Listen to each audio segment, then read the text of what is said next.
Hey guys, Dan here with Battlefield Curator. In 2023, I witnessed price drops in some of these very common military surplus rifles. And in 2024, if you're a newbie collector, I think you should scout out and go find these great deals. They are out there and they're sitting on the shelves and they're just waiting for you, a newbie collector or maybe an intermediate collector, to go pick them out. Now, this is just my opinion. And, if I was a newbie, I got to look for these rifles because these are one of the ones that are very common. Another thing about these rifles, not only are they pretty common, but the ammo is readily available, or mostly readily available. You might have one or two on my list that the ammo won't be that great of a deal, but we'll go into that when we get into the rifles. And stick around to the end because I'm probably going to throw in a bonus rifle and maybe some pro tips. All right, starting off with number one, the Mosin Nagant. Now, Mosin rifles, there's so many different variants.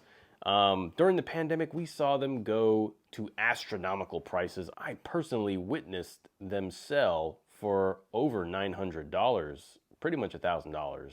If you add tax in there. And this is just a basic 9130. Yeah, outrageous. A lot of collectors that have been in the game for a while, they kind of get irked by that. But hey, this is how the market is. So if you can go around and find you a Mosin Nagant for just a basic 9130 for under $500 or around $500, I think you're getting a pretty good deal because yeah, you can go to box stores, you can go to online websites, you can find 7.62 by 54R pretty much everywhere. Now, you can even still find some spam cans of surplus.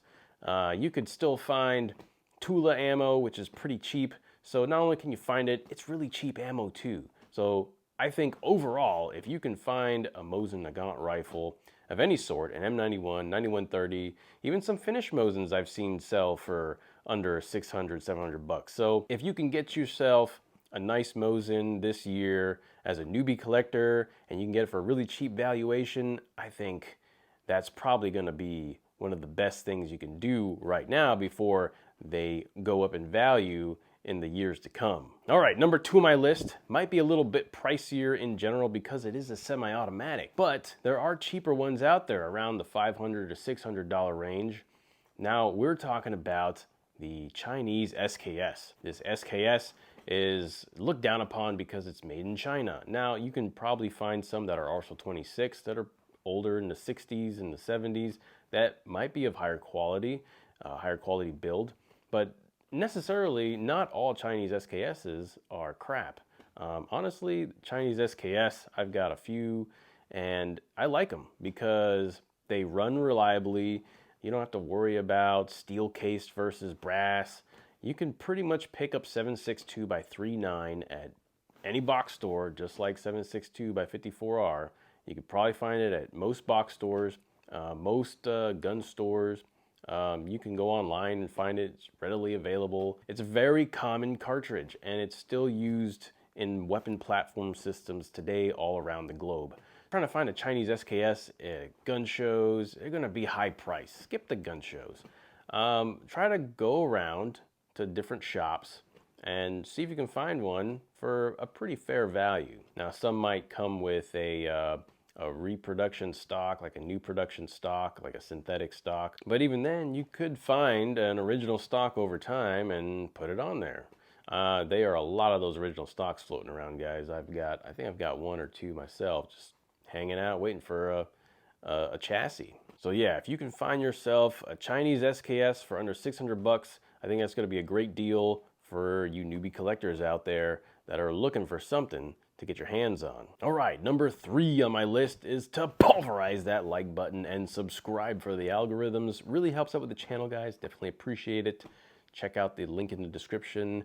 I've got a card here for the Battlefield Curator store. Go get you some Battlefield Curator merch. All right, for real, but number three on the list is the Italian Carcano rifles.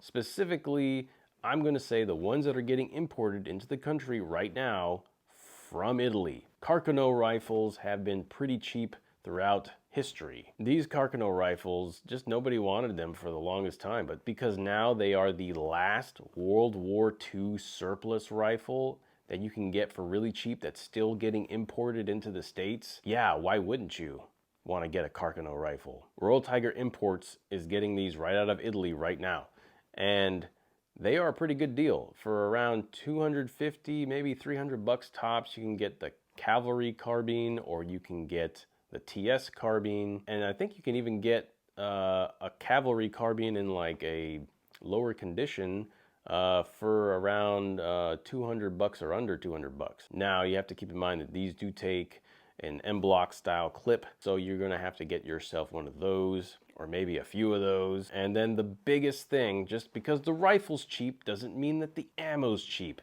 The biggest thing here with these Carcano rifles is that you're gonna look at expensive ammo. Now, I do suggest that you go to Steinel Ammo. They have probably the best quality 6.5 Carcano ammo that you can get right now. The problem is it's kind of pricey. I mean, this ammo was developed in the 1890s, and it's not the best, and it's not the easiest to produce. I mean, the bullet molds are like torpedo shaped, but they do have different types. You know, just keep in mind that, and sometimes the ammo might be also backlogged.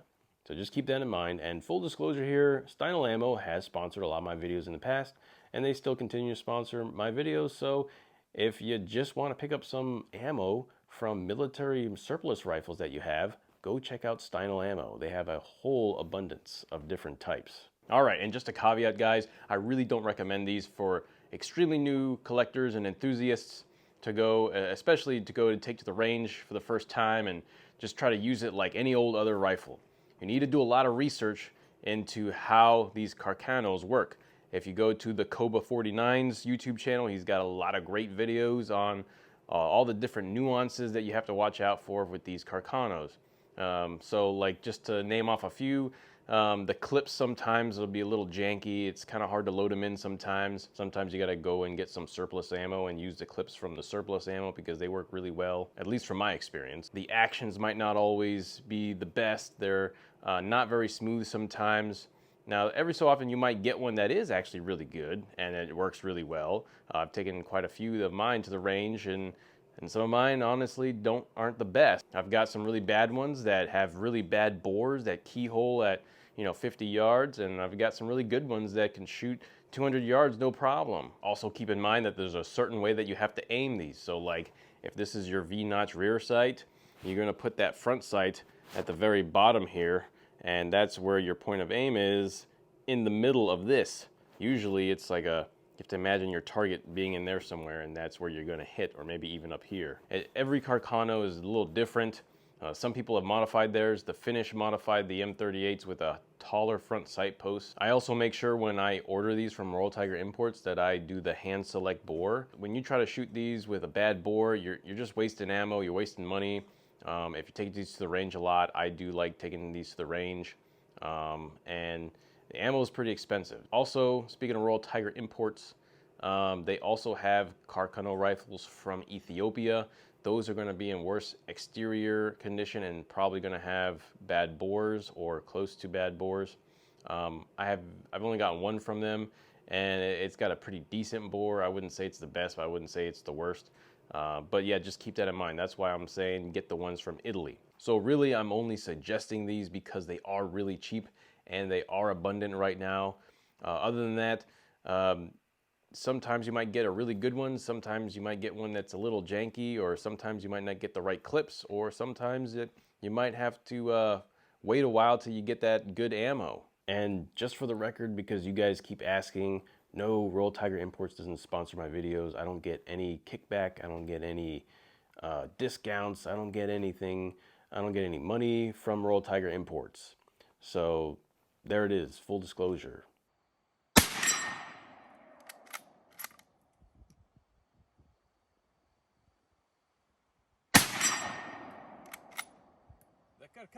All right, number 4 on the list, what we got here is, I can still find some cheap Mausers out there. Whether it be Turkish Mausers for under 500, whether it be Yugo M48s or M48A Mausers, these shoot the 8mm Mauser cartridge. I have seen some at Cabela's, and I've seen some elsewhere in other shops.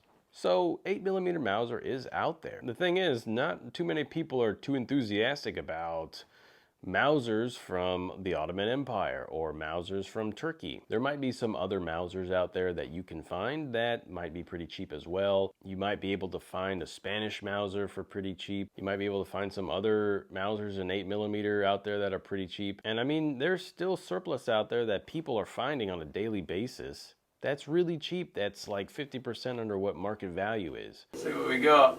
All right, number 5.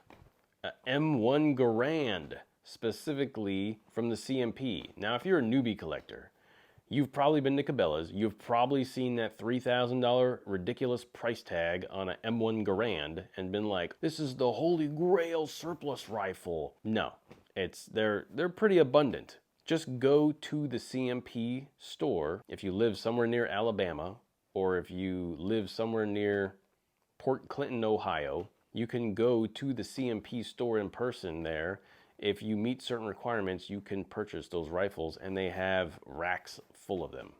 Now, you might be saying, I don't have $3,000 to spend. That's because, for some reason, all over the country, they are like outrageously overpriced, where you can go to the CMP and you can get them for $700 to about $1,000 is like an average price. They have different conditions. You can probably get the field grades and the rack grades from $700 to $800, maybe $850. You might also be able to get CMP specials, which are old receivers from World War II or the Korean War era, when these older parts, and they're all kind of mismatched together, and they have a new barrel, Criterion barrel, and they have a new CMP wood stock. And those go for around $750 to $950, something like that. And they're considered entry-level competition M1 Garands. Now, what are these special requirements that you have to meet to order to go to the CMP and purchase them? Can you order them online? So I have a video here in the card. Go check that out. You know, just open it in a new tab and save it for later. It'll give you the specifics about it. I'm just going to say you can also do a mail order, and the mail order goes to your house depending on what state you live in. So you can do the mail order for an M1 Garand as well. And this is a great option if you're a newbie collector. I wish I would have known about this when I was a newbie collector, because I was under the impression that an M1 Garand was going to be outrageously overpriced, and it's probably going to be years before I was able to get one. But no, because of the CMP, I was able to get an M1 Garand for cheap. And not only that, you can still find 30-06 just about everywhere. You just have to be careful, because you don't want to use overpowered 30-06 in your M1 Garands, because there might be that possibility that you will bend the op rod. So just keep it to the recommended 30-06 that you would want to use. That's recommended on the CMP's website, and you should be good. All right, time for the bonus rifle, the Swiss K31s. They are still coming into the country. A lot of those are World War II dated. There's even Swiss K1911s. These are straight pull bolt action rifles. You know, Switzerland didn't see any action during World War II. Well, yes, they had great rifles, they had a great army, and they also had a lot of to do with finances and businesses and entrepreneurship, and a lot of banks in that country. And the terrain is almost impenetrable. It's just really ridiculous. And also, every citizen was armed during that time frame. So for a country to invade Switzerland would have been a nightmare. So Swiss rifles in general, they are Swiss quality. These rifles have been known to be extremely accurate, and there's even been some records set with these. The K31s are extremely smooth. That straight pull bolt action design is probably the best of all the straight pull rifles out there.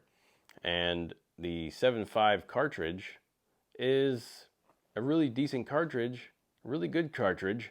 The problem is, too, that one is also hard to find. So yes, while you can probably get the Swiss K31s for under like 700 bucks or around 700, 600 bucks. The ammo is hard to find. So if you're a newbie collector and you want something that's also World War II, World War I, you can do the 1911, the K1911, or you can do the K31, which is World War II. And you just have to keep in mind that getting ammo might not be the easiest thing. You can order ammo online, and that's pretty much where I've been able to find it most of the time. All right, pro tips here. Number one, if you go to Cabela's used gun catalog website, you're gonna see a whole bunch of overpriced stuff. Cabela's is known to be a little overpriced, to a lot of overpriced. Every so often you can find a good deal on their website, so don't downplay it. But use that as like your high point. If you're looking for a rifle, let's say you're looking for a Mosin or something, and you want to get a good idea of what an average value is, you can go to that website. I've found some pretty good deals in some pretty good small shops that advertise on Arms List. So you can go to Arms List and get kind of like, see what people are paying on the lower to mid range, maybe even some high range. If you really want to get like what the values are, you can go to historic auctions, like you go to Rock Island auction. So if you go to Google and type in like, you know, Mosin M1891 Rock Island auction, it'll come up with a whole bunch of results, search results of historic auction prices and what these sold for. So you get an idea of a roundabout what it's worth. Number two, spend about an hour a day looking online at different small shops. So like you can go to like Empire Arms, you can go to like J&G Sales. Well, they're kind of high priced too now. You can go to Sooner State Pawn. You can go to some of these small places. You just got to go find them. So you spend an hour a day going to find these online shops that have low price military surplus. Like if you just Google search like military surplus rifle for sale, you'll come up with a whole bunch of websites. So you just kind of save those as in your favorites and just consistently check those websites. Spend an hour a day doing that. You spend an hour a day scrolling through Instagram, scrolling through Facebook anyway. So you might as well just scroll through some gun shops, some gun sites, and see what they have. You can also spend an hour a day, instead of going online, going around to your local shops. So you can switch off those two. Now, I do both of those. I search around online and I search around town. I do at least one of those every day, and that's how I find good deals. Because if you're not looking for good deals, they ain't gonna just come to you, right? I've been to a gun show and I met a guy and that was at a table. He had some average to high price stuff, but he told me he had surplus rifles at his house that he doesn't bring to gun shows, or he hasn't brought them to a gun show yet because he's got too much and he can't just pack all that in his van or his truck or whatever and bring those over there. So he gave me his number and I gave him a call and I stopped by his house, and lo and behold, I got a pretty good deal on a Maus 36 that's pre-World War II dated. You know, there's good deals out there. You just have to go find them. So spend that hour a day looking around for good deals and make sure you know what those valuations are so that you can know what a good deal is. All right, well, that's it for the video. I'll see you on the next one. As always, be sure to learn history and curate history. Pulverize the like button and subscribe if you haven't. Make it a great day.